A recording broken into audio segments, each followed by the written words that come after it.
Need help measuring your blinds? In this video, we will explain how to measure and order blinds for a face fit. If your window has an architrave, start by measuring the width from the outer edges of the architrave to the millimetre. Repeat the same step for the height.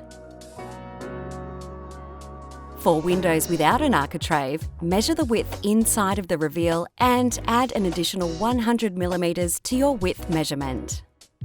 You can also determine at your own discretion how much more overlap your blind needs. Now repeat these steps for the height, again adding an additional 100 millimetres to your height measurement.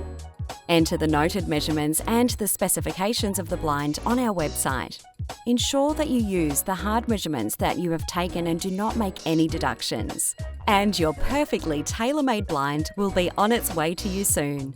If you need further assistance, book a free video consultation with one of our product specialists.